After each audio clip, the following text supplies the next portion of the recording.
So welcome this evening to, which is it's actually our first Nomas talk of the year, and we got off to a bit of a delayed start this year, and so this is our first talk. My name's Cully. I'm an artist based in Dundee, and I'm one of the directors of a charity called Morphe Arts, and also one of the people behind Nomas projects, along with Owen Daly. Give us a wave, Owen. Owen's also an artist and a tutor at Dundee College. For those that don't know, because there's a few people here that I don't know, hopefully friends of Kieran's, Nomas is a 5 windows gallery. It's just viewed on street level, 5 office windows, based in Dundee. The name Nomas derives from the Greek word nomad. We were looking for something, suitably pretentious. And it means roaming in search of pasture. And for Owen and I, the idea of roaming in search of pasture, it resonated with our need as human beings generally, but artists particularly, who are constantly seeking inspiration. And our aim has always been to offer an opportunity to investigate the role of art in society, to engage with ideas, to learn from the experiences of others, and to be part of a relevant conversation in the arts in Dundee and beyond. It's a genuine pleasure for Nomas to be introducing Kieran Dodds to you again. Kieran was the first artist we ever worked with back in 2013 when we set up the gallery. And he's the first person that we've invited back as well. So we've had about 6 exhibitions in that time. Kieran is a non-fiction photographer known for his research-driven photo stories and portraiture. His personal work considers the interplay of environment and culture, tracing global events through daily lives.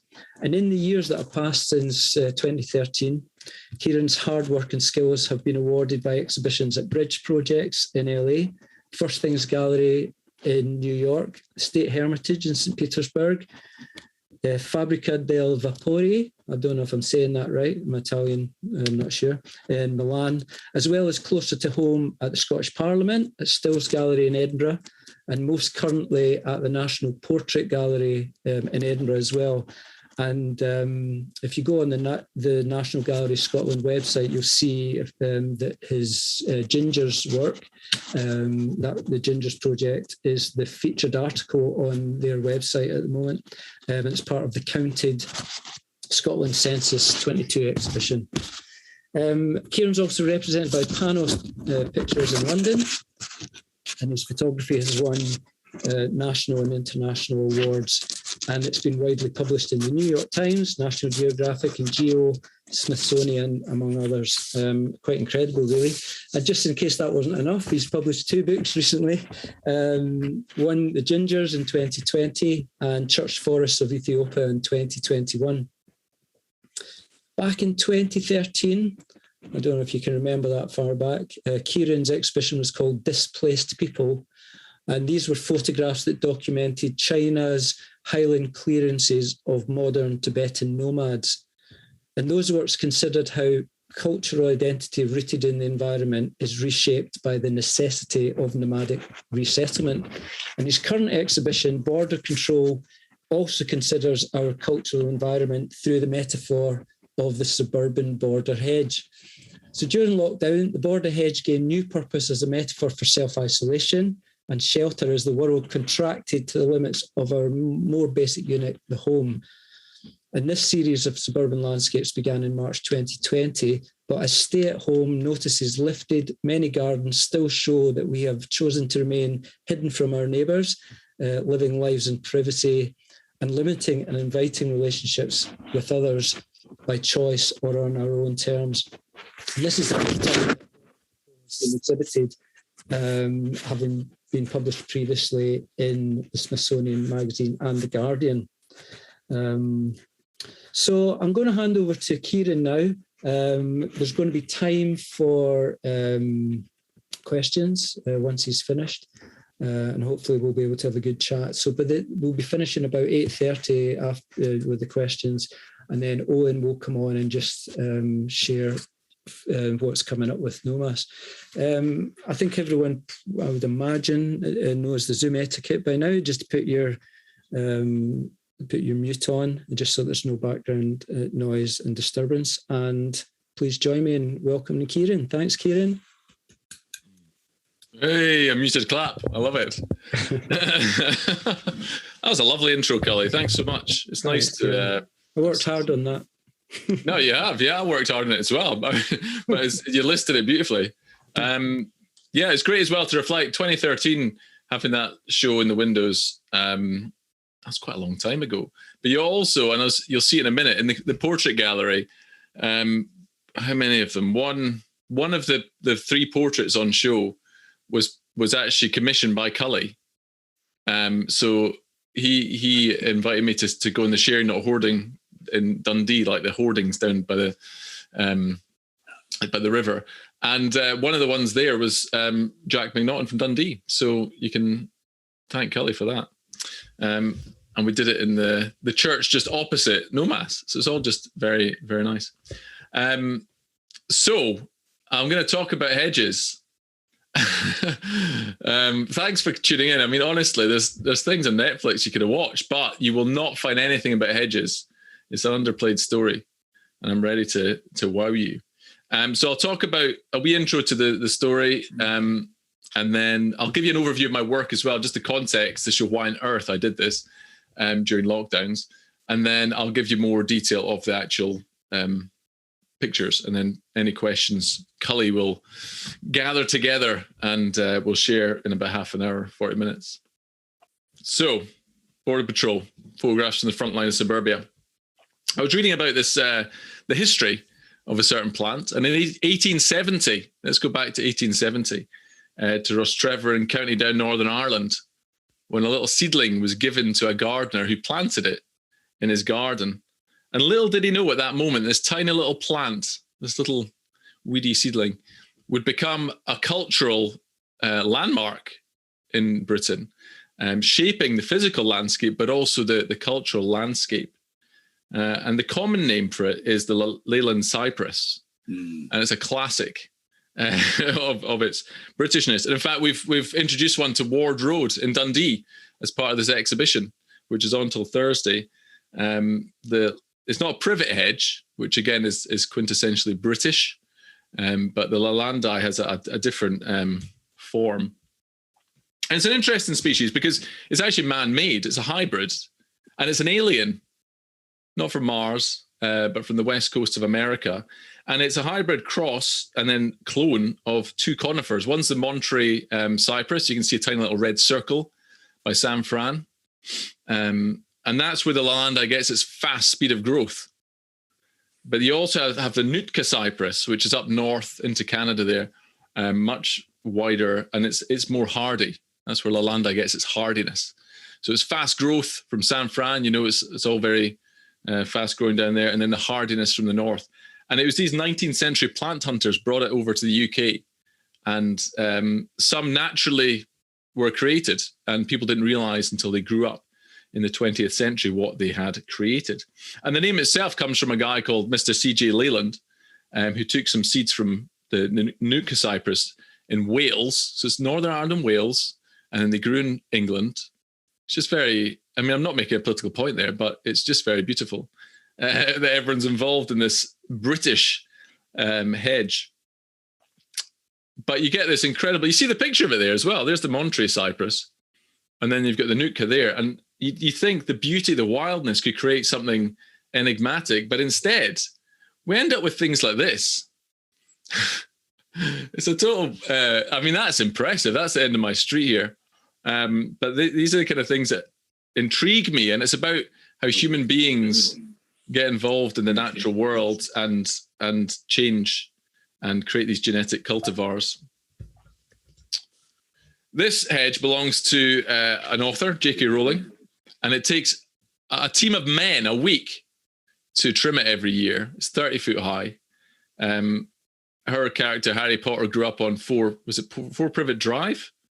I think it was Privet Drive, wasn't it? So again, the quintessential suburban view. And she has this, and Leylandii is is synonymous with border disputes between neighbours.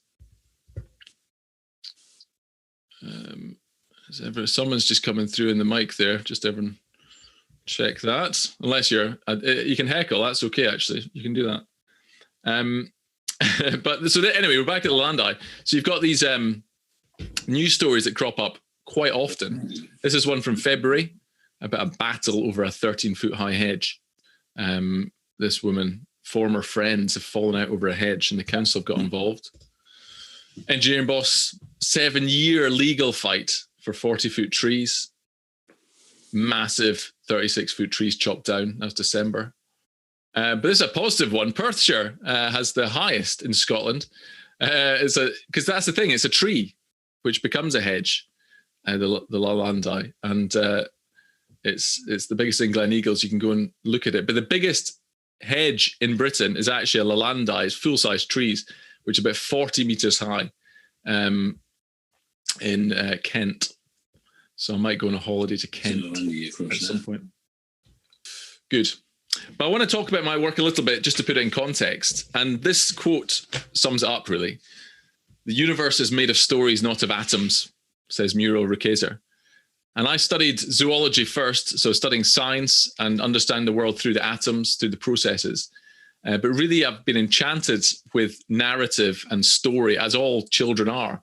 And some adults get to continue that in their work and life. And in zoology, a lot of it was stories. Really, you're telling the story of a species and how it came about and how it interacts and where it lives. And that's why David Attenborough is such a complete legend, because he is telling stories of the natural world. So I feel science without this enchantment is lacking, this narrative. And so when I was at university, I went off to this place, Mulanje Mountain in Malawi. And when I was there, I was another fir tree, actually, this cypress. The Mulanje cedar, an endangered softwood, is what we were there to study, along with the monkeys that depended on the forests there.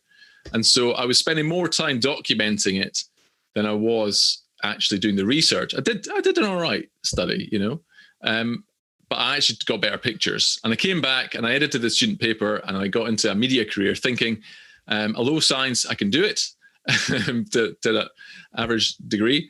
I thought actually my role is better to explain and communicate what scientists see. And so the foundation of all the stories that you'll see here tonight are based on research, often scientific research and papers. Usually maps are involved at some point, as I've already shown you tonight. So that's the kind of how I start things off. My training, I didn't go to art school formally, but I did train as an apprentice junior photographer at the Herald newspapers in Glasgow. Working with storytellers and journalists, and just working out how to condense a story down to its elements visually over 3 years there. And during that time, I picked up some awards, which gave me bursaries. And when I had the chance to go and do a story, I would always go back to my zoological roots. And so these bats were taken when I was a junior photographer at the Evening Times, not doing photos of people's nights out, but bats nights out, and documenting the beauty of these incredibly overlooked species, a species which at the time the researchers were talking about coronaviruses in them and rabies and various tropical nasties. And yeah, I wanted to show their functional benefits, that they spread forests. So again, the trees, this idea of plants and our dependence on natural vegetation and the natural world is intrinsically linked. Our survival depends on it. And also how we do amazing things as humans. We track them with these funky little collars. That's not a lead, that's a collar to track how far it flew. Again, making beautiful maps. This is the show I had at Nomas in 2013, the Tibetan nomads on the roof of the world. And again, how industry downstream had affected the source of the Yellow, Yangtze and Mekong rivers. And so I was there to show how the human beings who created this landscape in many respects, with the yak and the herding, are the best placed ones to protect and preserve it there. But of course, people were being cleared off, like the Highlands, to improve the landscape, to protect it, as they said in Scotland too. And they're going into these ghettos in the grassland. And so my natural history is never devoid of people. People are involved. They're part of the system, part of the environment in my stories. And then it came full circle, mind the pun, with the COP summit in, when was that? November in Glasgow. And for me, that was wonderful just to be there. And I speak a bit tonight about these kind of religious spaces. And for me, this felt like one of them. I'd been in the church forest in Ethiopia, but to go into the UN site through all these barriers and layers, and into it was international space, UN space in the centre of Glasgow. It felt very much like going into a religious site, and I was able to go thus far and no further. Again, another theme in my border hedges, it's all these borders and controls and special permissions and things. So I was interested in that, but also in the environmental aspects. That was for the New York Times. I'd worked for the Evening Times, and they always said, if you could work for the Evening Times, you can work for the New York Times, which I thought was like wishful thinking, but it's true, because it's the same fundamentals of storytelling. And I've worked for them for many years doing different stories, and from sports to the protests and other things in between. I've also worked for other magazines, like Cully said, and it's nice because from 2011 onwards, from the third pole work, I started focusing on the long-term projects. And so that is what people will know me for and bring commissions to me, hopefully, on that kind of idea. So like the Lake District, how the artists had reimagined this landscape of the Lake District. That was a great story to work on. And get published in Nature as well, doing my zoology thing again. So I've got this, these are the kind of themes that keep coming through my work. Just if you don't know me, I mean, most of you do, but if you don't, this is kind of what I have been doing over the last wee while. And also finding more of a space in gallery and exhibition as well as editorial. And so that's why I use the title nonfiction. I feel like it's more descriptive, and especially when you're doing books, because in a bookshop, it's easy to understand what nonfiction is. I've got a new book out, The Little Book of Gingers, so you can enjoy that. I love it. It's just new. I really like it. I'm not just like placing products because I wanted to buy it. It is just like a lovely little thing. And it got on TV and stuff, blah, blah, blah. So that was the Portrait Gallery, and the one on the left, we Jack McNaughton, Cully, Take a Bow. That was thanks to you commissioning that. So I do, even though I've not put it on my website, it was an important exhibition to me. Overlooked that. Okay, so I want to show you the church forests before we get into the borders. Don't despair, we are going somewhere with this. But this is really foundational to the border hedges coming up. Of course, it was triggered by lockdown, but really these themes and ideas were already in my mind. They're things I'm ruminating over.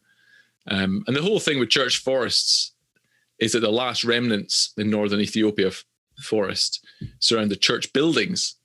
So when you zoom in on Lake Tana on your phone, if you look up Lake Tana, T-A-N-A, Tana, if you zoom in on any bit of forest, you'll discover these little UFOs, little circular church buildings, and around them this green space. And it's these gardens that have been created as theological landscapes. So you've got the church there, you can see a little spire in the middle of that. And around it, you got this kind of the secular working site, and then you've got in the center, you've got the forest, this Eden they've created. And so I spent a lot of time out there trying to document from the maximum vegetation to the ideas that shape the landscape, and what it is that creates this place. These ideas of spiritual belief about other worlds coming down. Which again will resonate in the border hedges, believe it or not, but also just our relationship with the natural world. And I took two approaches, two lenses to it again. So in the research, it's very much the using the Genesis text. That was what the local people would use. And in that, you've got the twin lenses from on the ground, people, God walking in the garden in the cool of the day, but also this aerial perspective. And it took me a couple of years to get back and to get this shot. And the other aerial pictures to show the sort of portraits of these forests, because each is dedicated to a different saint, and each has a different community, and each creates a different landscape ultimately. And this is what I'm interested in, is how ideas and people create and reform and reshape landscapes. And especially in the current ecological crises across the world, there's very few stories where you've come away feeling any sense of positivity. It's always a downward trajectory. And yet it was here I had a sense of hope. I thought there are things people can do. People have maintained something, even though they've required daily needs. They've protected something because they've got an idea, a belief that's higher than their physical material needs. There's a spiritual dimension, which again is in the gardening border world, which we'll see. It's not just functional. Human beings aren't just functional creatures. They're a species that love beauty and extravagance. And just a bit about the story again, you've got a wall around the one on the left. There was conservation work going on here. So I've been involved with that to an extent, raising awareness, telling the story, but also with a new book, sort of helping to plant trees and to help towards these things. It's been shown in a gallery with an amazing symposium of theologians and artists and scientists in dialogue. That was incredible. Also incredible just to get a big white space. Also incredible. I just love like showing work in real physical places. I mean, that's why I love the Nomas space as well, because it's just where people are walking and living. And that's where art should be, for people to enjoy. And I've done this book. There's a few left, but it's mainly disappeared now, thankfully. But you've got this connection between the dots. It's ecological. You're trying to connect the dots and expand the forest. It's also the genre of the photo book. It's a road trip genre. So it's a kind of pilgrimage more than a car road trip. So you're going between it. So it's a spiritual journey as well. It's got the local text punctuating the pictures as like a liturgy. People gathering for church and then encountering the divine and all these things. So using the local text and also using the local colors for the book as well. So I just thought I'd show a little bit of the thinking process behind that. But in the book, the interesting thing was, and this is what was rattling around my brain again towards lockdown, was this legacy in Ethiopia is so clear between the beliefs and the land. And I thought, where's that in the West, where we've got such a deep tradition of these beliefs?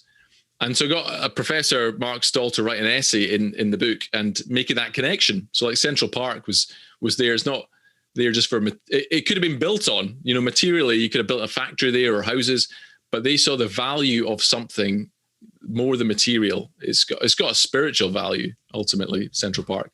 And the people who made it had this Puritan, this Connecticut Valley faith, which exuded in their work. And it's something you can really see in the parks and landscapes of the UK as well. It's there if you look for it. And so I thought I'd bring that to light in the book, connecting these amazing landscapes in Ethiopia with what is invisible around us in the UK as well. Now we're into the hedges. So it didn't just come out of anywhere. It's not just silly hedges, although every photographer does have a picture of a hedge somewhere in their collection. It's a cliche of our relationship with the natural environment. Usually it's blasting out of some derelict building or in a new housing estate or something. But I was part of this exhibition. This is when lockdown was struck. I was meant to be going to, as Cully said, to the bridge project in West Hollywood. And part of this group show called To Bow and to Bend, again, the spiritual significance of trees and different artists' work. And so you've got my two works over there and the catalogue. And that weekend is when they stopped flights. And I was already a bit worried about going. I thought, should I really get stuck in America? And that was it. And so my work stopped. Everything came to an end. And with 3 weeks off to flatten the curve. And at that moment, I didn't panic too much. I lamented slightly the lack of a trip, but I was happy at home and I used the time to start editing the Gingers book. But also I just thought for my own sanity, I need to get out and take photographs. And one thing I'd really noticed about Edinburgh was everyone knows the city centre, don't they? The World Heritage Site, the old bit in the centre. And you can see there's a lot of greenery there even, Arthur's Seat and the parks, because when they're planning this, the Enlightenment, these ideas of landscape and nature were very important. But as soon as you get out of that, you hit this thing I describe as the bungalow belt. Others call it that too. And it surrounds the city. And you can see it from how it's expanded out the city. I think it's roughly the purpley bits, sort of less dense housing. And it encircles the old bit. So whichever direction, if you go to Modern 1 and 2, Dean Gallery, Scottish National Gallery of Modern Art, just beyond that, you're in the bungalow belt. So honestly, keep going. If you want to see a modern classic, just go slightly beyond the Modern Art Gallery and you've got this these remarkable bungalows, or unremarkable mostly. But they've got hedges around them, which is what interests me. And there I've done a really detailed overlay for you. Blew my effects budget on this. I need to do this. I'd like to do a book of the border stuff and do a proper map. But for now, I just don't have the time. So there you go. That's roughly what it looks like. And so I went out every day. You got one state-sanctioned trip. You're allowed out. Even thinking about this makes me feel physically sick. Like, what on earth happened? And the more we think about it, at the weird 2-year anniversary. But I'll try and not be sick here.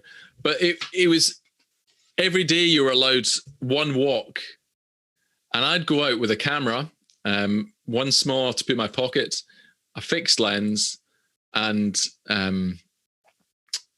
just go in my local area, just go and explore and try and just be away from all the other thoughts, all the graphs and all that, and just enjoy. And I found it kind of funny in some ways, but also I found it intriguing that these hedges suddenly had this new sense of purpose, or renewed rather. It wasn't new.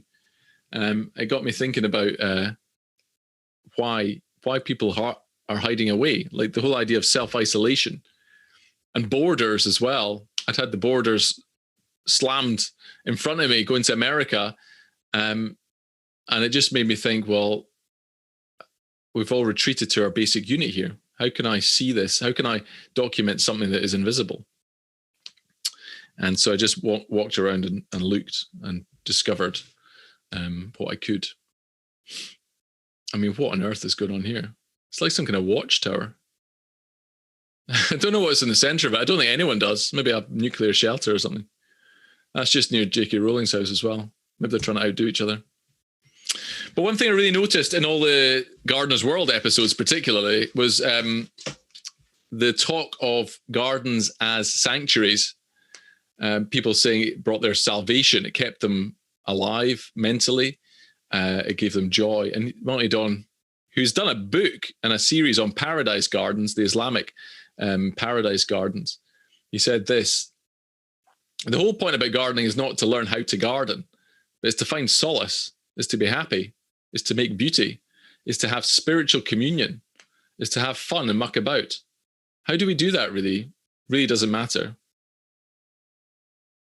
And I thought that was so interesting after the church force. It wasn't just a secular site to protect us, to self-isolate, to socially distance, to close the border, but it was also a place to find sanctuary in our privatized, individualistic society. We'd almost like it was a fulfillment of our desire to be left alone in our little bubble with phones. But of course, self-isolation only happened for generally middle-class people who could do that with their jobs on laptops. Many working-class people carried on as normal and served those by bringing them parcels and meals and things. So it wasn't a full lockdown in that sense, like China. But I just wandered the streets and saw all kinds of strange stuff. This is the only one really with a mask in it. I kind of was trying to strip away all the very temporal, hopefully, measures, and just show that actually we've been self-isolating for generations. The hedge has been around for decades, and it's something which people have used as a way to hide and disconnect from their neighbor. This one in particular makes me laugh because they clearly don't want to be seen by the neighbor, but they want everyone to see their hedge. And it's some hedge. But the thing is, I went back recently and it's been razed to the ground. It's shocking. It's like the Amazon's been clear felled. And the builders who did it actually are doing a little thing in my house just now. So I'm not going to say anything against them. It's great. I think it's good to move on with hedges. And then this one, again, is just, that's aesthetic. There's different taste, different character, but this is much more like, stay the heck out of my life. Like, I don't know who's opposite, but I'm really not a fan. Here's a quote I found. This is funny when I found this. It's from what they think is the oldest book in the Bible. It's obviously Genesis is where it starts. But right at the start, you get the devil accusing this righteous guy to God, and the devil accuses him, saying, have you not put a hedge around him and his house and all that he has on every side? And so this metaphoric hedge has been there since the beginning of human beings. You know, in this, the picture is metaphor. This character Job, who's the ultimate human suffering character, righteous sufferer, and yet he is described as having a hedge put around him, a metaphoric hedge. And in those days, it was a hedge you put around livestock to protect them from lions and things, like a thorny hedge. So it was a protective function. So it's something which has been with humanity for as long as like humanity has been here. We've had hedges to protect us, a wall, a natural boundary wall. And yet again, I saw it so many places, this idea of a garden as a sanctuary, as a safe space, as a place of solace and upward looking and going beyond ourselves. And here you've got the wilderness of Pilton, I think, and people trying to keep out that wilderness and build their own little Edenic place. In the Newtown, the big gardens there, they like to go wild. It's more like it's more bohemian. But also these beautiful streets in the Newtown, which just felt very strange that spring, didn't it? It's just a very hot, bright spring. The flowers seemed more beautiful, but also it made the suffering even more ache. It made you ache more. Aye. And this idea of beauty as well was interesting, because we go into the garden to look at flowers and to admire them. And yet I was always thinking in my zoology days about wasps that impregnate creatures and then their eggs burst out, and parasitic animals, and just this idea of red in tooth and claw, which is from Tennyson's In Memoriam to a young friend of his who died. And he was wrestling before Darwin came along with these ideas of science and faith and this idea of suffering in the world. And I just, it was kind of the romanticization of our gardens as just places you go and look at nice roses. And yet there was these thorns just below the petals, which would tear your flesh. Or if you didn't glove up and chop their heads off. But that's this kind of battle going on. And so again, I wanted to show that there's menace. If you just take a moment to look at the bottom of your garden, there's wasps fighting. There's birdsong, beautiful birdsong. Is like they're shouting at each other, you know, get out. This is my patch. You know, they're claiming territory. It sounds beautiful to our ears, and yet there's this, through the beauty, there's this kind of shriek of suffering again. It's there all the time, and almost in the West we haven't thought of that. And so I felt like I was trying to get that through the work, that there is some menace in nature. It's not just nature's healing, which is the repeated mantra, wasn't it? Nature's healing. We're seeing dolphins in the Thames, but also nature is trying to kill you. You know, the nature of a virus is it's trying to make you sick, not sick enough to stop it being passed on. So they were just some of the ideas, and the idea like breaking boundaries and bursting through, and how nature actually doesn't respect us. There is a battle going on, which feeds into this whole idea of conservation. But I'll sum up with Peter Ross here, who wrote an article. He's a great writer, better than I'll ever be. And he just said this, hedges are also an admirably versatile metaphor. In Brexit Britain, they're a barrier. In COVID Britain, they're a frontier. This far, but no further. Most of all, in a Britain battered by recent economic and political storms, they're a much needed hug. Other nations love their hedges too, of course, but only in Britain do they seem to so bound up with national identity. The hedge speaks to the romantic idea of a country as a green and pleasant land. But its cheerful dullness undercuts this notion before we get too carried away. Our souls are in those hedges, and those hedges are in our souls.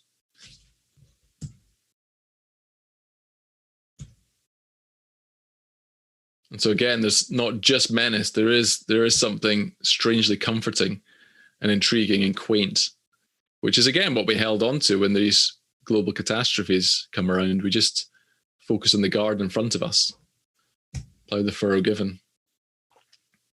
And so it was great to be able to do this with Cully. We decided on the vinyl, took a wee bit of convincing, but we did it, and I think it works. And it's intentionally inaccessible. So I'm hoping there's people who came to see the show and couldn't see it, because that's the point, isn't it? They replaced them so that people can't necessarily see over. And we also installed a reversing mirror in it. So you'd have to peer through the window and see yourself looking back, raising questions of privacy and nosiness. It's been published, as he said, in various. It still surprises me, like pictures of hedges. But if you do something deep enough, there's enough. Oh, I don't know. People took a bet in it. But I love the BuzzFeed one because you had my work, 10 photo stories that will change your view of the world. I hope your view of the world's been changed tonight. But it's got Border Patrol, suburban hedges in Edinburgh. And then the next one is night crossings seen from the US-Mexico border. And I was so pleased that the writer put them, juxtaposed them, because that was kind of these ideas going through my head. I thought, how on earth, when I'm locked in a city, do I respond to these mass migrations of people and conflict? Hedges. And lastly, I want to show you this. I was down at the US Embassy in London recently. It's it looks like a Borg ship from Star Trek, if you've ever seen that. It's landed on the south of the Thames. And I mean, go to the Tower of London or wherever if you're being a tourist, but do go to see this. Around the perimeter, the first barrier is a border hedge. It's tiny. I mean, look at it. You can see it there. But it's like steel enforced double border hedge. If Americans did border hedges, this is how they do it. And there's a way through for the snipers to get you. But it's like you've got this amazing... I just thought it was so funny. I was there for another purpose, but I just love this ring of steel hidden in the border hedges. Maybe it's quite a good metaphor for our time. So I think I've spoken quite a lot there, and hopefully some of it made sense. But I'm happy if you got any questions. I'm happy to field them. Thank you, Kieran. I was laughing away. I was chuckling away there, and of course you don't get any. I don't know if anyone else was, but you're not really getting much kind of sound feedback. But yeah, just really appreciate that. Just the depth of the research, but also just the presentation and the humour in that as well, or the down to earthness. Actually, Kieran. I mean, I know you're a down to earth guy as well, despite all these accomplishments in your life. So just really appreciate that really generous presentation as well. So I'm just going to look through in the chat if there's any questions. Obviously, I've got questions, but I'm not want to. I want to give people the opportunity. There's a question directly in from Dan, who was enjoying this is from Dan Drage, who was enjoying the Hierotopia and the book as well. And he's just saying, I need to get so many reasons why I want a copy of this book. How do we get one? So I presume.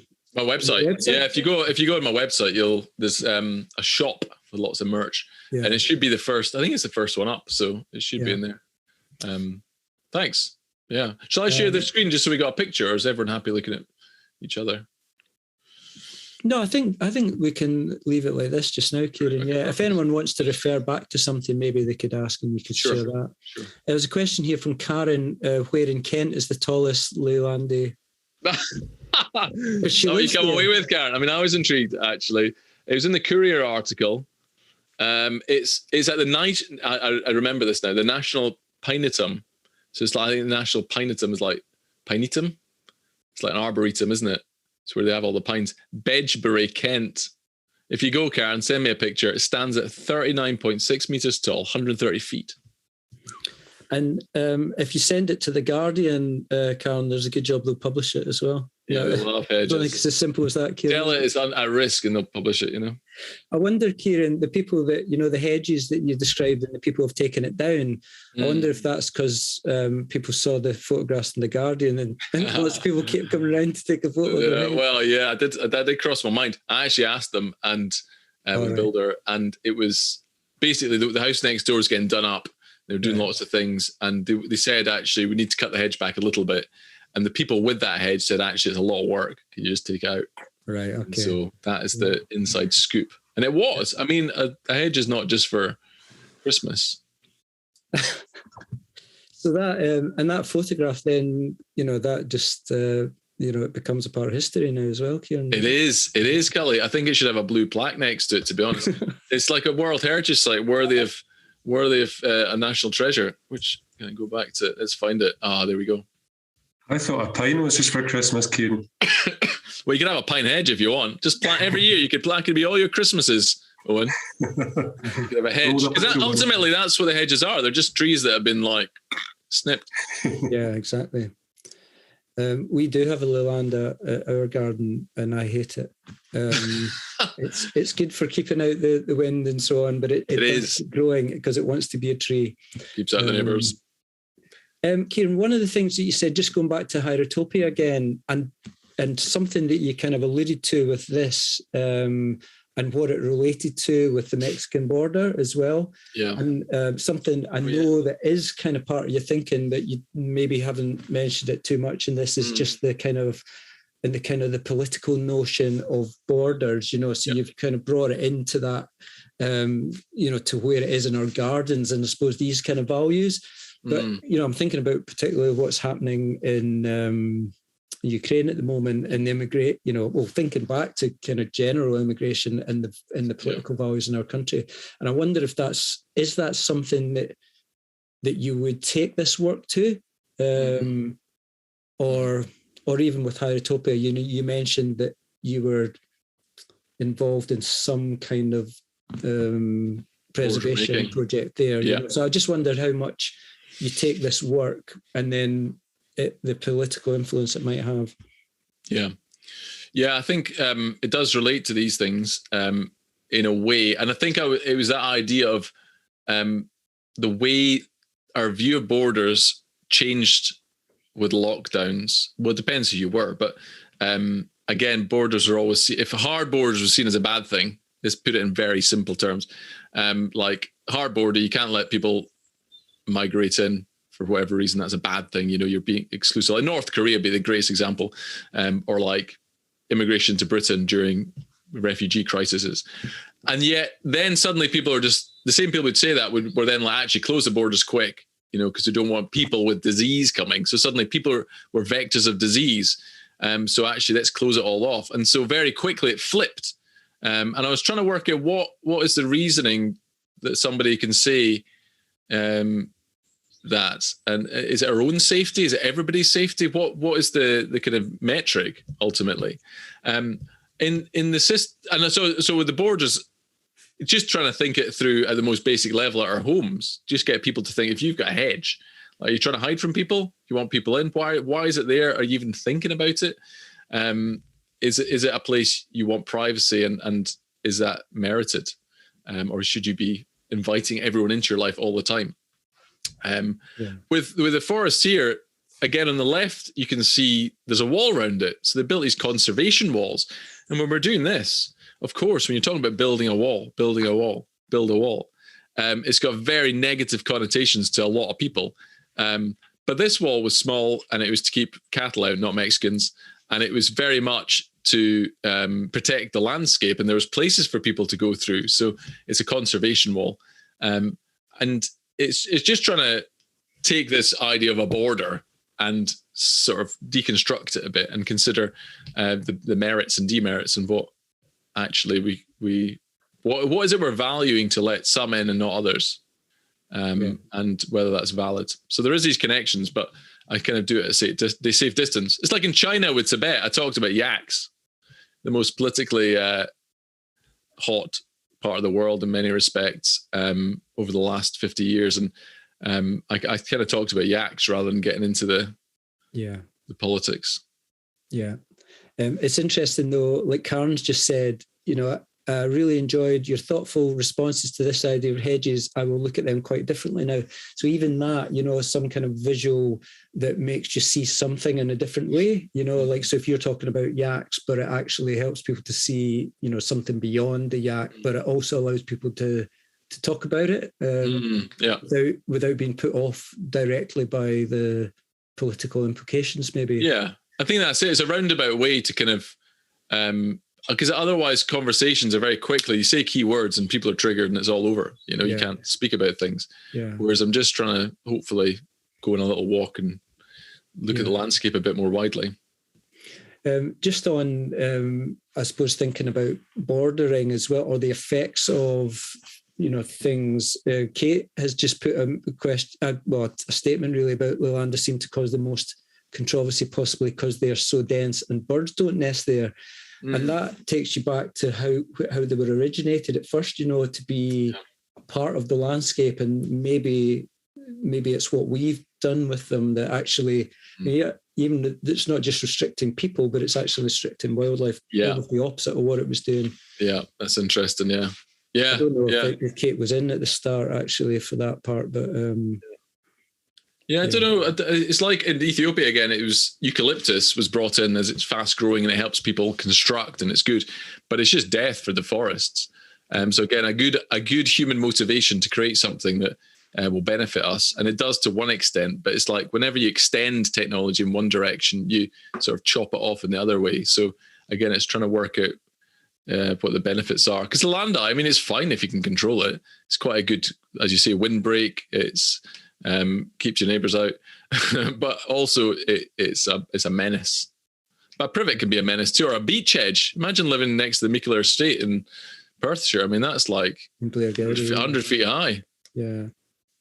Well, and that, I don't know if that was a very good caveat, a good link into Doug's question. What's the optimum height for a hedge? Well, yeah. Well, I'm sorry. 2 meters seems to be the kind of the region you can go up to without causing complaint, or they can't bring a case against you at 2 meters. But people can go higher, and it's okay. But if it's bothering people after 2 meters, they can change it. And that's why we put our posters in the window going up to 2 meters height. So if you're on Ward Road in Dundee, you'll see it.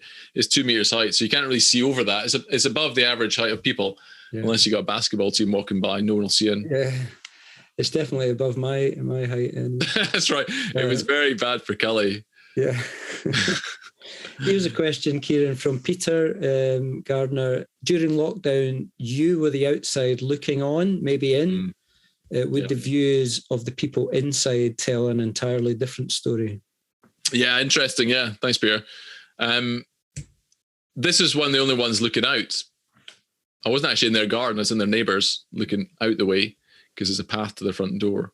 And you do wonder how it's perceived. But that's interesting in itself, isn't it? How what we show to the world isn't necessarily what we are. And we're protecting and defending ourselves, and yet inside we're this little cozy bubble of happiness and safety. And I think, again, as I referred to earlier, like the whole lockdowns idea, it seemed to be middle-class people in particular who were able to afford to stay at home or do jobs at home who could stay at home. And many service industries or people in 0 hours had to go out. And so they didn't have the luxury of staying in their fortress, their hedge fortress. And I suppose as well, Peter, I've got hedges. That's partly why I did this. I didn't say that. We moved to the bungalow belt and I inherited some hedges. Just outside my studio here, I've got a double hedge. I've got a hedge within a hedge planted by the lady before, and I love it. It's so good because it divides up the space and it's got a bit of intrigue. So that's why partly I thought about it, to be honest. And I wonder if people looking into my garden, I wonder what they think about me. They probably just think he doesn't cut his hedge very much. He's always taking photographs of them. Exactly. Shaming others. Here's a question, Kieran. I appreciate the journey from the Ethiopia trees to this. What comes next? Yeah, that's a good question. Where might this lead? Whoa. Glasgow, Inverness, who knows? Hedges of the world unite. I think in terms of the Border Patrol, I've kind of continued it. We're still got mandates in Scotland. So it's still valid to continue it. I'm amazed 2 years on, we're still there. But I think I'd like to do a publication of it. I think it's a body of work that I strangely like, but I've got to shift other books first. And then in terms of hedges, I found a great story the other day, actually, I'd love to do. Please no one nick this. If anyone wants to fund it, please get in touch. It's this line down the center of India, hundreds of miles long, which was a tax line, and it's the Great Hedge of India. And I don't know how much of it remains, but I'd love to be able to follow that as a kind of contemporary story today and see who I meet along the way. I think that'd be a wonderful story. And it would link in with the sort of green revolution in India and also the environmental movement there. So that's an excuse, a story waiting for me to dive into. So if anyone's got a checkbook or an encouraging word, that's actually all you need sometimes. Well, that's a great idea, Kieran. That's an encouraging word. When Dan asked that question, I was thinking something similar, Kieran, in terms of where the next idea comes from, because when you've presented that, you could see a kind of coherence. Maybe moving out, well, obviously there's people involved, particularly in, people is a kind of big thing of that as well. Is that, in terms of next projects, you've kind of joked about that, about the funding, but I presume that is, you have an idea, you then pitch it to someone and take it that way. Is that kind of your normal practice now, is it? Yeah. So there's a few different stories I want to pursue. Again, I was in London getting a visa for America. So I've been planning that. I've been planning for 2 years to go to America.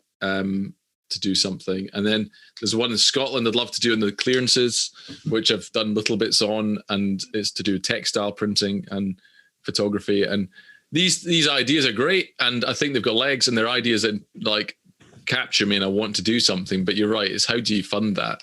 And so just wait and see where I can find applications, or maybe just if you do an interesting commission, then that you just sort of borrow money from anything you've done and do it from there. So it's a bit organic. I mean, all these things I talk about now might come to nothing, but I do hope at least something will take off. I started one in rewilding last year, which again, I'm hoping to chip away a bit more in this year, just in Scotland, so the wilderness. Again, it's how Scotland's a very man-made landscape, even the wild bits. And so it's links into these ideas. So again, you just chip away at stuff and hope people engage. I'm aware, Kieran, that you obviously with the Gingers project, and you showed that it had kind of coverage on the TV that helped to kind of raise the profile of that, and then for selling the books and I'm not sure, like your reputation. So for instance, when you're working for the New York Times, Guardian, they would contact you for kind of journalistic reasons. Yes, I was just wondering, in terms of I'm thinking about, as an artist trying to kind of raise profile, has that, the Gingers project significantly raised your profile? I mean, I think you were having a kind of consistent work in terms of journalism, but has that made a big difference? I just don't know, to be honest. I just don't know.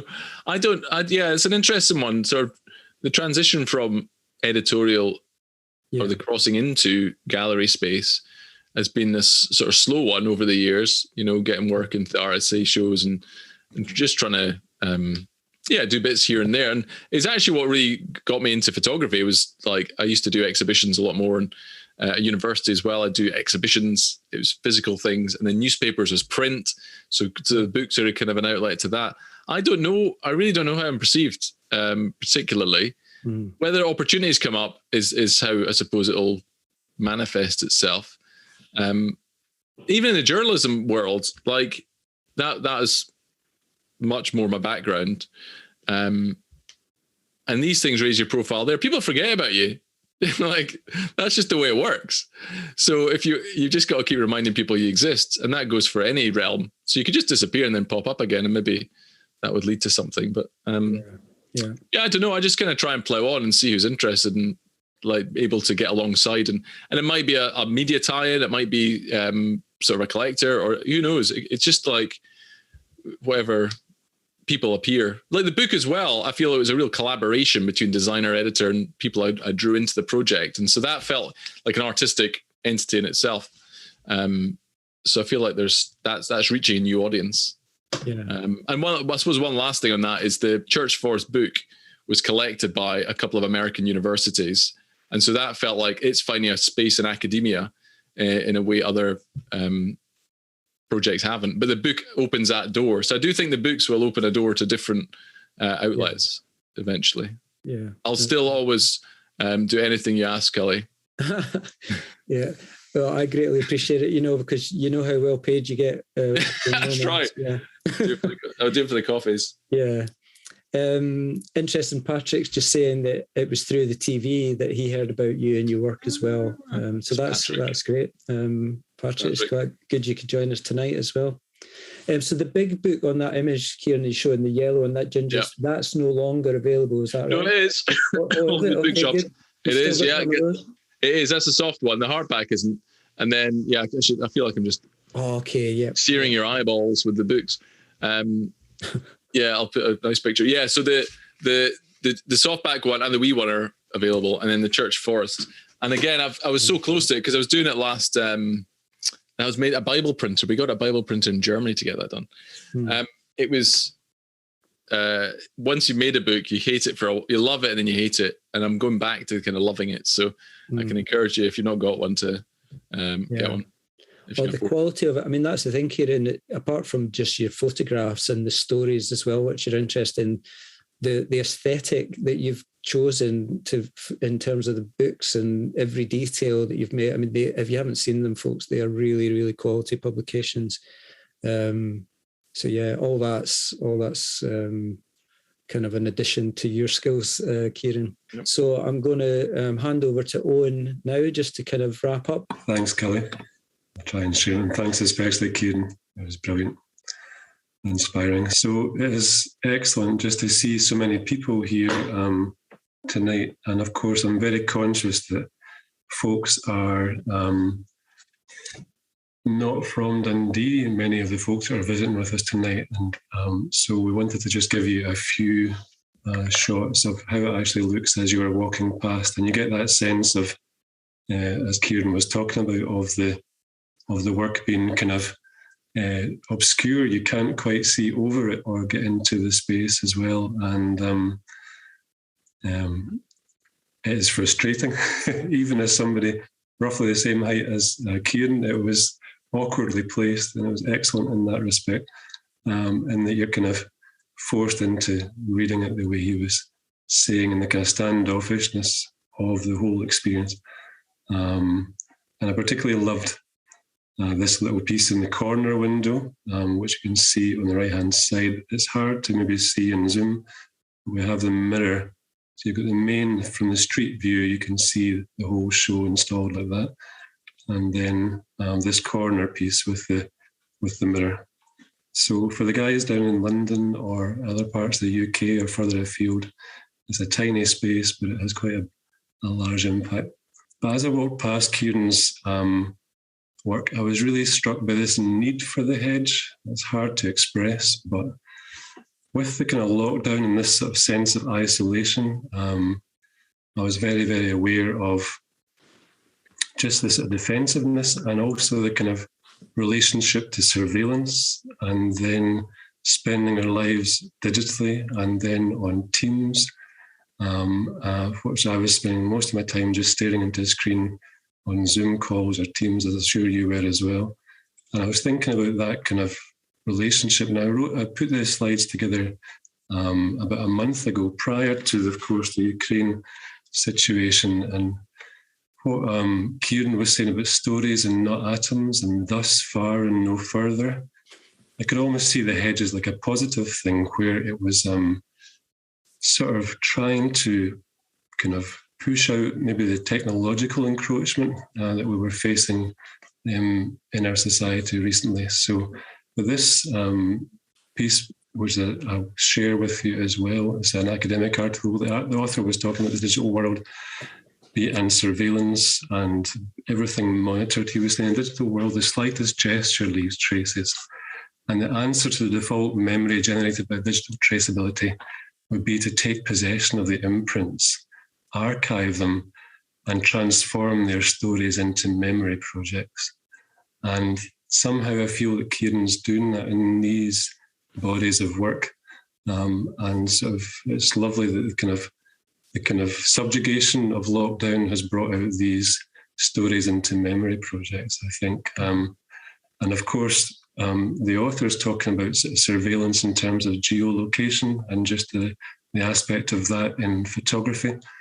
And of course, now on the news, we're seeing how that's been used in Ukraine to actually commit warfare and to track and kill people. And I was just somehow tonight just so grateful for these natural images when we're seeing technology being used in all these kind of ways, which I know is a political dimension that Kieran wasn't wanting to go into, and neither do I, but it was somehow strange to look back at these slides and think of it in those terms. And of course, Robert Frost, sort of this poem, Mending Wall, I thought was so beautiful.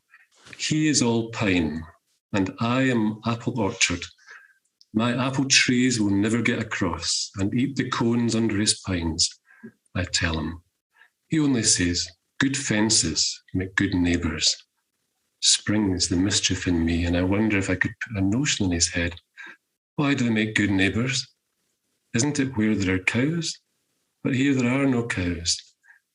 Before I built a wall, I'd asked to know what I was walling in or walling out, and to whom was it I was like to give offence. And it's just that idea of what am I walling in or walling out, and where is my neighbourly relationships. And when I walk past the windows, I keep thinking of what these beautiful photographs and the kind of questions, good fences make good neighbours, and the question of that in Robert Frost. So we are just really privileged that Kieran went with us a second time, 9 years later, and I'm very grateful for him to do that with our tiny window space in Nomas. So thank you. Regarding Sharing Not Hoarding, we were able to receive funding. So we're going to produce a wee publication of our own over the coming year, a sort of retrospective or reflection on the exhibitions there. And I'm sure we're going to get a ginger in there too, if we can. So, and so I kind of, if I can not run out of battery in time, I'll try and see if I can show you one of my favourites in Dundee. And it's only on Google Street View, but this is 25 Lawside Avenue, and I say their address to shame them. This is a very unruly hedge, okay? Now, if you've been in Dundee, if you guys who are not from Dundee, this is what they are missing, right? This is the view from their window of that house, I promise you. They're very high up the law, and they have spectacular views over the River Tay, some of the most stunning landscape in Scotland.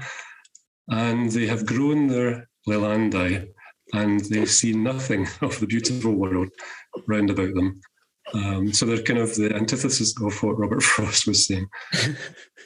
If you Google Gingers of Dundee, you can see a little bit of that in the Courier exhibition. So the Courier newspaper covers Kieran's exhibition too. That was brilliant, Owen. Thanks very much. I always enjoy, I don't know what Owen's going to say, but I always enjoy his philosophical output and reflections. So thanks, Owen, for that. That's us for this evening, folks. Really appreciate you joining us. Let's just, if we want to unmute and just show our appreciation to Kieran again. Thank you, Kieran. Absolutely wonderful.